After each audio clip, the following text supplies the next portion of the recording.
It's official. Both the Tories and the Labour Party openly support violence against trans children, with the Tory party in particular getting ready to publish guidelines that will force schools to out trans students to abusive parents. Though before we discuss things further, I just need to give a quick content warning for the following: transmisia, outing, homelessness, child abuse, domestic abuse, and sexual abuse. If you like our work, please consider supporting the channel via Patreon. You can also support us by liking, commenting, and sharing this video on social media. Hey there, my name is Ethel Thurston, she, her, they, them, and things are pretty bad right now. Last week, the current British Prime Minister, Rishi Sunak, confirmed that the Department of Education is working on plans that will force schools to out trans students to their parents, a dangerous and even life-threatening practice.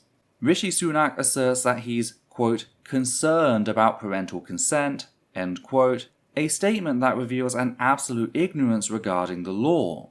What is often dubbed parental consent or parental rights is, in fact, parental responsibility. It is not some mythical right to dictate the body and mind of a child. It is merely the responsibility of the parent to make decisions for the child when and only when the impact of said decision is A, not fully comprehended by the child, and B, carries the potential to result in harm. Socially transitioning fails to meet either requirement. If a child is old enough to identify as a gender different to the one they were assigned at birth, that is a display of comprehension, and regardless of what their reasons for said identity are, social transition is completely harmless, being nothing more than a change in pronouns, name, and/or clothing. Parents have no parental rights on the matter, their consent is of no concern here, meaning this fails as a justification.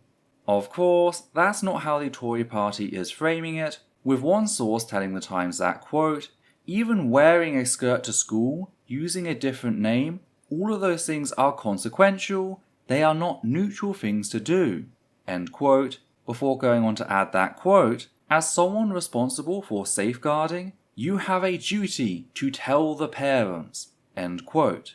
So the very fact of children being trans is presented as an inherent risk that needs reporting, with them quite literally listing the benign traits I mentioned earlier.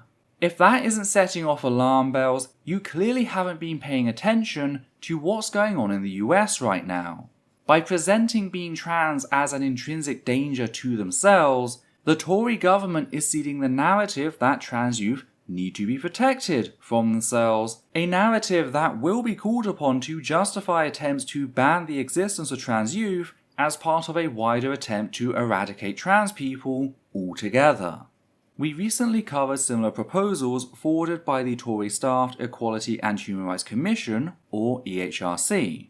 They want to change the Equality Act in a way that would strip trans people of any and all legal protections under said laws, opening them up to violence on all fronts.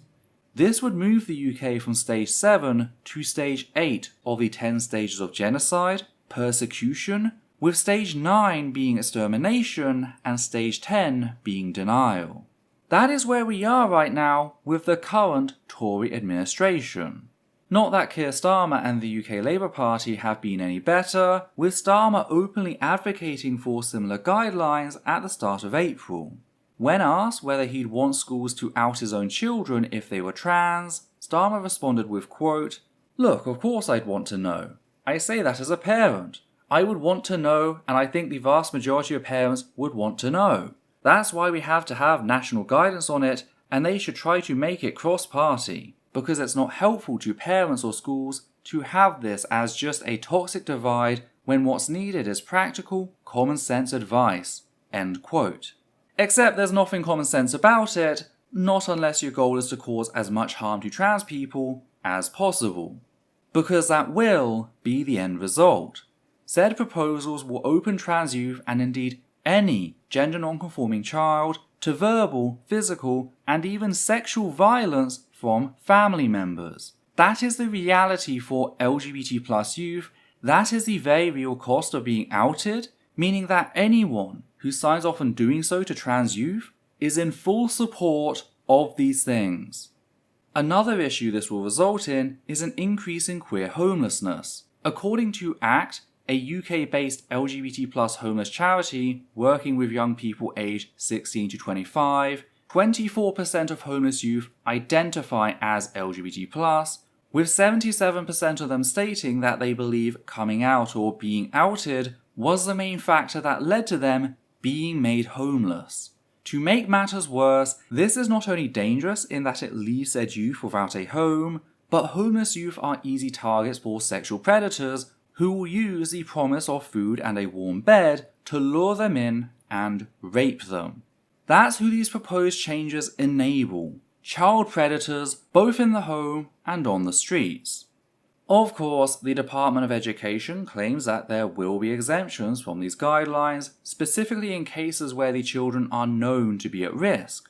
But that completely ignores the fact that schools are ill-equipped to make such a call, and that nobody knows when to best come out to their family outside of the person themselves. If a child hasn't come out at home, there is usually a good reason for that, a fact also pointed out by Lukas Konietzka, Executive Director of the Mosaic LGBTQ+ Young Persons Trust. Again, there is no danger in allowing a child to identify as a gender different to the one they were assigned at birth, but there is an incredible risk involved in outing them to their parents. None of this is about safeguarding children, that's just a convenient lie. It's about opening queer youth up to abuse to the point that many of them will opt to go back into the closet due to personal safety. It's about doing everything to squash personal exploration. It's about choking out the trans community under the misguided assumption that being trans is something learnt rather than an inherent part of who we are. Such policies will murder trans children. And I say murder, not kill, because this isn't passive shit. This is an active attempt on the lives of all young trans people in the UK, and it is a fucking disgrace that not only do the Tory scum support this, but the so-called opposition.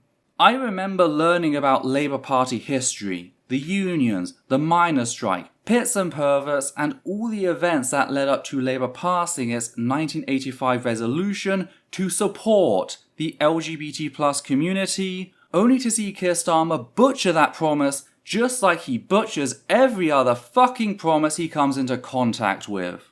But it gets worse, with the Department for Education telling Pink News that the Education Secretary, Gillian Keegan, is, quote, deeply concerned by reports of inappropriate relationships, sex and health education, RSHE lessons, end quote.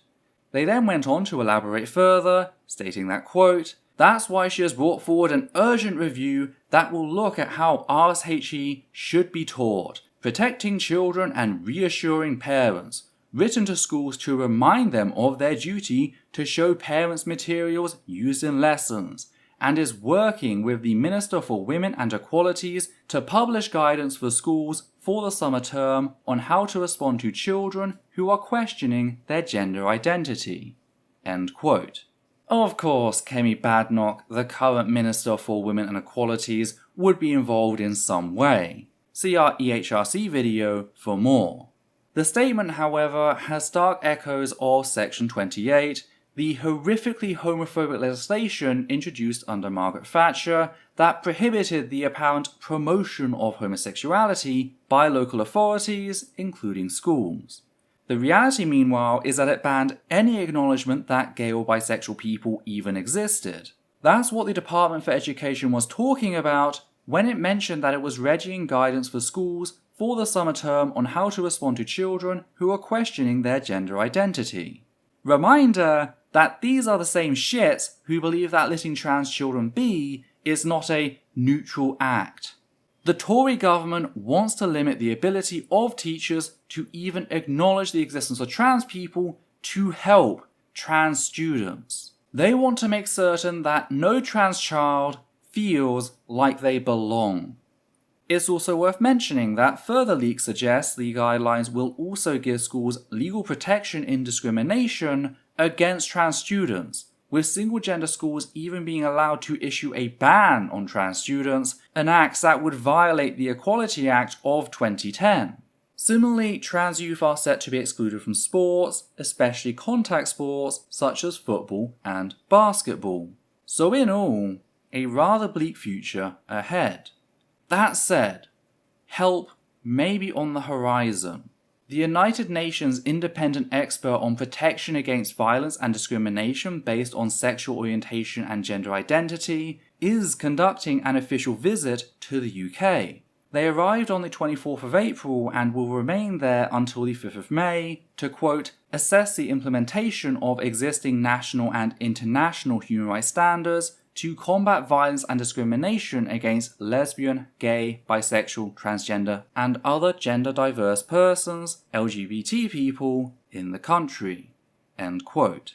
We can therefore hope that they listen to the LGBT+ community as we continue to draw attention to the constant assault on our lives in recent years, and that they can help direct things down a much more egalitarian path. We'll just have to see. If you appreciate what we do here and want to help out, please consider becoming one of our wonderful patrons who make our work possible. On that note, we'd just like to thank the following people: Matthew Kovac, Gerrit Van Voorst, Hannah Banghart, Marble Wings, Sosh Daniels, Flynn, and Higgins the Seagull. And for myself, Adita and Levi, take care now.